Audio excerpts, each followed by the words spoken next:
Hey guys, it's your girl Tash. To all my subscribers, big up on yourself. You don't know up.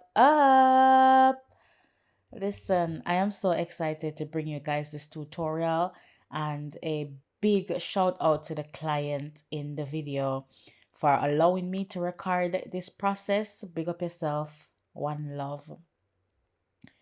So guys, I'm gonna talk you through this entire process. So the hair extensions that I'm cutting right now is my very own Afro straight hair extensions, and that's the extensions that I always use to braid over my client's baldness because of the grip and the firmness of the texture of the hair. So you can get the hair to purchase from my website, mygripgame.co.uk. So this hair is a perfect match to all the 4C type hair, like 4A, 4B, 4C, and it's also a good match for the 3 types as well because it helps to grip the hair firm. So I'm just gonna quickly braid the sides of the head because those are the easier bits, and obviously because of the angle of the camera you can't see as much of what I'm doing, but I do have other tutorials on my YouTube channel that shows you how to braid on short hair like this. So because I know a lot of you might think that the hair on the side is very short, right? But because I do this every day and I've been doing it for a long time, it comes very, very easy to me.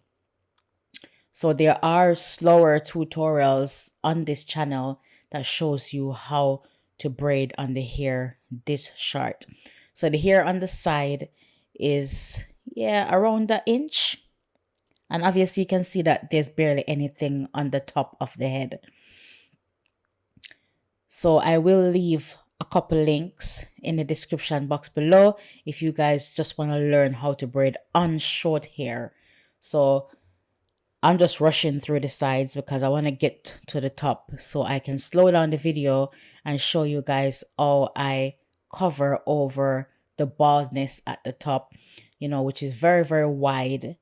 It's a very wide area to cover, and it can be challenging because the length of the hair is very, very short.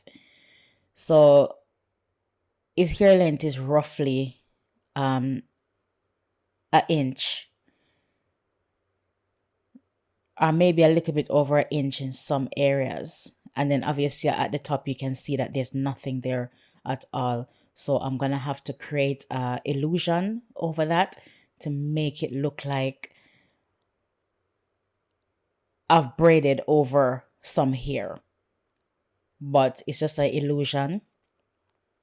So as I explained to you guys in my last video, the previous video before this, I explained to you guys about creating illusions over the bald spot and the difference between braiding on short hair itself and braiding over baldness. So when I'm braiding over baldness, I just need a little bit of hair at the front to start with, and I need a little bit of hair at the back of the head to finish with. So the entire middle of the head is just me pretending like I'm braiding something when there's literally nothing there to braid. And I went more into details about that in my previous tutorial. So go check out the previous tutorial that I posted. And also with this process that I'm doing now, it's a bit different to the process that I did before in my earlier tutorial. It's a similar kind of baldness condition that the previous client had, but with the previous client, I had to braid the hair more thicker to fill in the gap. But with this client, the spot in the middle is very clean, and I can literally see my reflection through his scalp. But there's a little bit of tiny hair there so it's not as bad, meaning that I don't have to feed the hair in as thick. So with this process, I'm gonna make it look a lot more natural than I did with the previous tutorial. In the previous tutorial, I showed you guys how to make the hair thick. I mean, it did look good and it does look natural, you know, whichever way you put it. But with this, I want the size or the density of my braids to look the same all over the head. So I'm just happy that there's a little bit of hair, strands of hair there in the middle that I can work with. Because if there was nothing there, literally, I would have to probably put more extensions, which might make the braids not look as natural. So this free feeding braid technique that I'm using, as you can see, I'm gonna have to use the extensions to start my grip at the front, because the front of the hair is so thin, and I want to make sure that the braids are firm. I want to make sure that where I start feeding in the braid is very firm on the scalp, so that when the braids go loose, they don't lift off or slip off, you know. So this one I'm braiding right now is not that bad. As you can see, the hair is thin, but there is enough hair there for me to work with. So obviously, as I move over to the crown of the head, that's where it becomes more challenging, more difficult. So this client's hair texture is about a 4B. It's a lot softer than the 4C hair texture. So using this extension is the best option when the hair is soft as well, because of the firm grip that the extension have. Because of the texture of the extensions, it gives me a firm grip, you know, so that, you know, obviously when his hair starts to loose out after a few weeks, you don't find the extensions are slipping out, or, you know, the hair is lifting off. So it's very important, you know, when you're working with baldness, like such as this, like thinning hair such as this, that you use extensions that can really give you a firm grip. And that's mainly the afro hair extensions that can give you that grip. And not all of them is the same. You have some afro hair extensions that are very slippery, but as I said, this one that I'm using is my own brand, and you can get it to buy from my website, and it's the closest match that you can get to the 4C hair texture, but you can use it to grip on other hair textures as well, which is amazing because it is so firm and it looks so natural. So any hair texture ranging from 3A to 4C hair texture, this hair extension work amazing. So anyways, this is a challenging part, as you can see. So I'm going to start by just making a knot there at the front, and I'm going to need my client to probably hold the hair at the front, like hold it down firm, so I am not gripping it too tight, because for those of you who know me, I don't braid the hair too tight to cause any more hair loss. I just use enough tension on the scalp just to help to stimulate more growth. So that's what I'm all about. I'm all about hair growth. My clients come to me because I help them, you know, with their hair growth process. You know, no matter how far gone the hair is, you know, I still believe that there's a way to retain length. So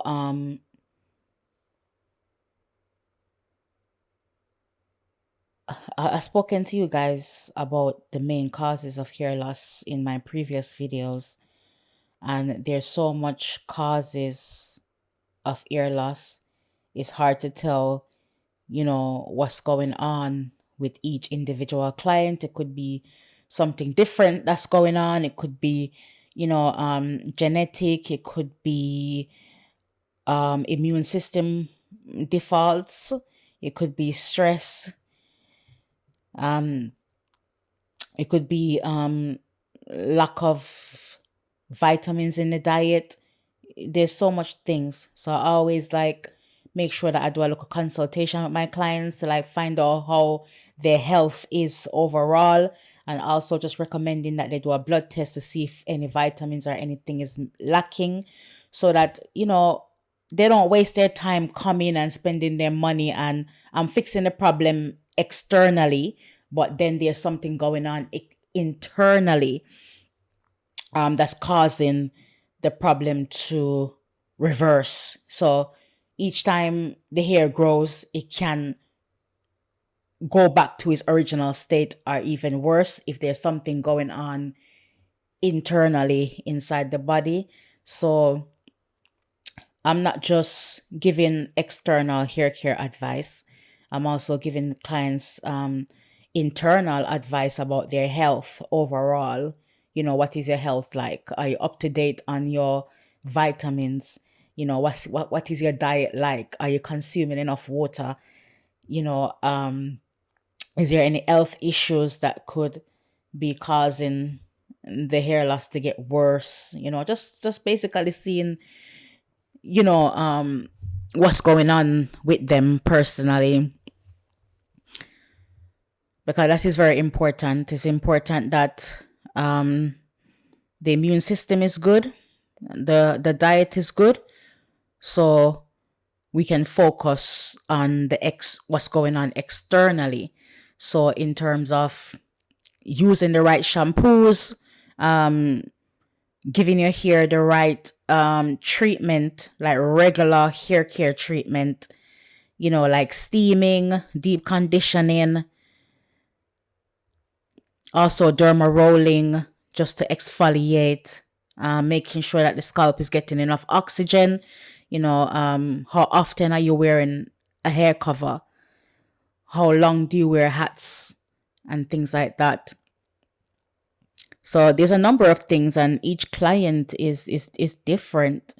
So I gain experience just by working with different clients and different conditions. Some people have bad eczema, some people have scalp psoriasis.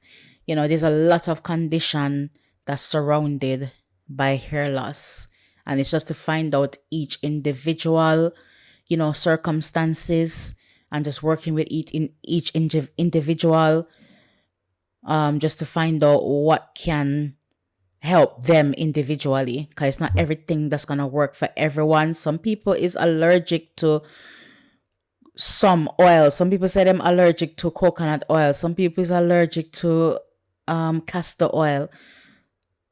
So it's just finding out what I can do to help.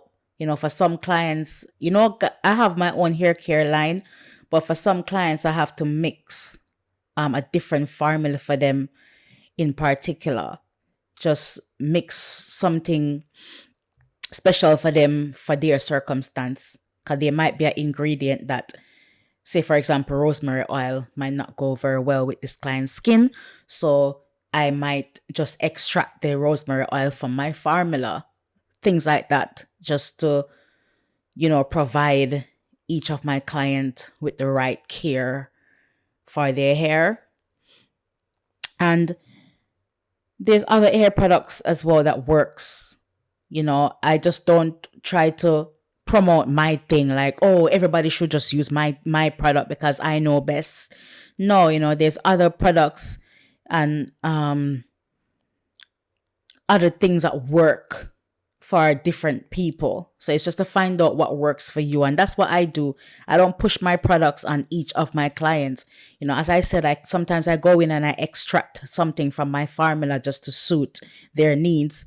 And sometimes I'll recommend something else that I think might help them more. In my last video, I talk about scalp psoriasis and how it is important to know how to manage scalp psoriasis, because a lot of people don't know that they can't add any hair oils, any type of oil inside their scalp when they struggle with scalp psoriasis. That's a medical issue, and you can get medical treatment for it. I mean, it's never permanent, but it helps to manage the condition. So anyways, let me just go back to the tutorial because I don't want to talk too much away from what I'm doing. So as you can see, where the spot here is very empty, I'm really not gripping on anything at all. So having that bit of hair at the front is very important to hold the grip, and just to hold the grip firm at the front there.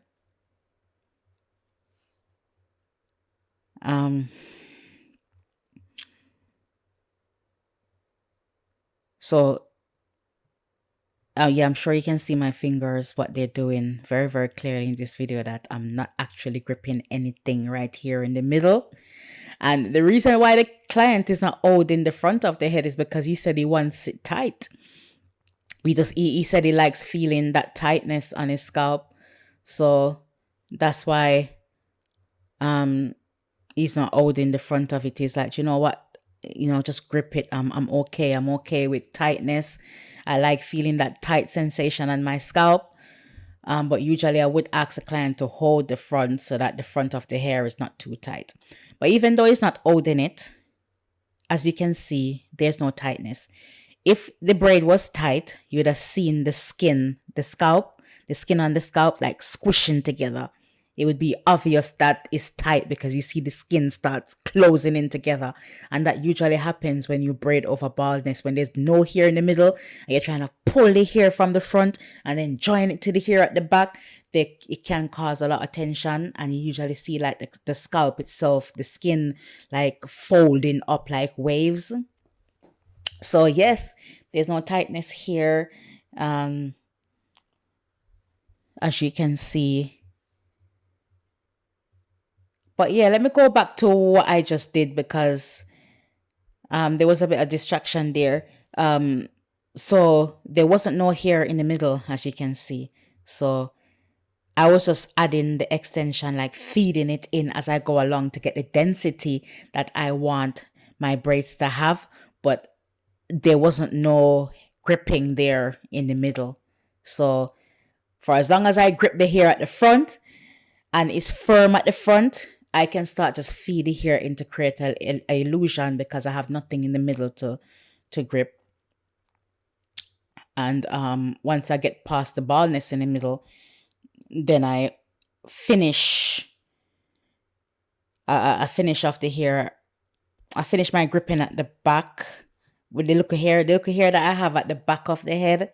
I just continue joining the hair onto that to keep it firm. So from my previous video, there was some questions about how long does the braids last? Do they shift a lot? Like where I create the illusion in the center of the head. The question is, will they move around and how long do they last? So I'm answering this question because I don't reply to comments a lot because I have quite a few platforms. As you know, my Instagram platform is quite big. My TikTok is growing quite a lot, so I don't have time, to be honest, to answer all the comments. So I try to just answer those questions during my tutorials or my posts. When I post reels on Instagram or shorts, I just try to answer those questions.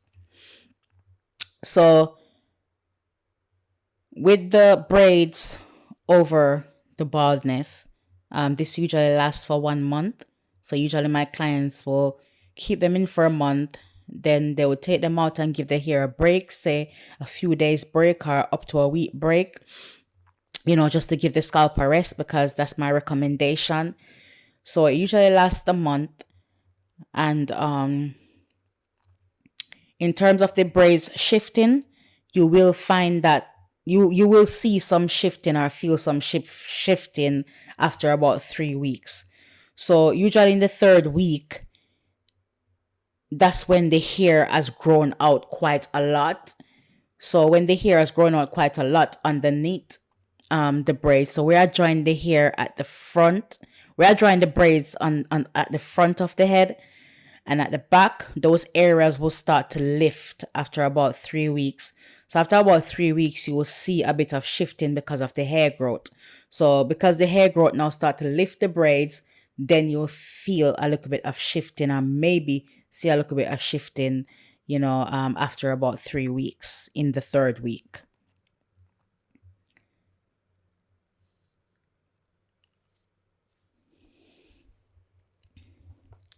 So anyways, guys, as you can see, I've managed to keep the density of the braids very similar over throughout the head. I didn't want to make the braids too thick because the clients didn't want them to look too thick and fake. He doesn't want it to look obvious that he's wearing extensions.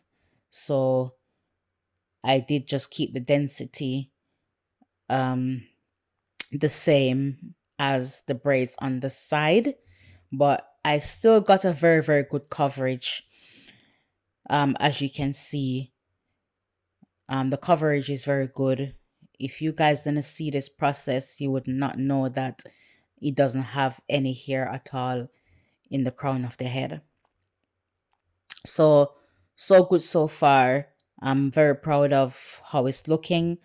Another thing that I always do is add a little bit of hair fiber in between the scalp so that it doesn't look as doesn't look as bright, just to like dull down the scalp a little to make it look like there was some hair there. You can spray a little bit of hair fiber in the scalp so it doesn't look so bright, so you can dull down the scalp a little to make it look like, there's hair there. It's all about creating an illusion, as I said, and just using your imagination. So good so far. Thank you very much for watching this far and for listening, and to all my day one supporters, subscribers. Thank you guys so much for the support over the years. Your support has really kept me motivated to keep going with the channel. And I want to just thank all my clients for participating. As you see, he was covering his face in the beginning. And then now, like, he's so happy with the results and everything. He's like, listen, I don't care if my bridging them see me. I don't care who see me. Listen, man, a big man. Man, a big man. I'm here look good. And he's showing me that support. So thank you for watching, guys. Thank you.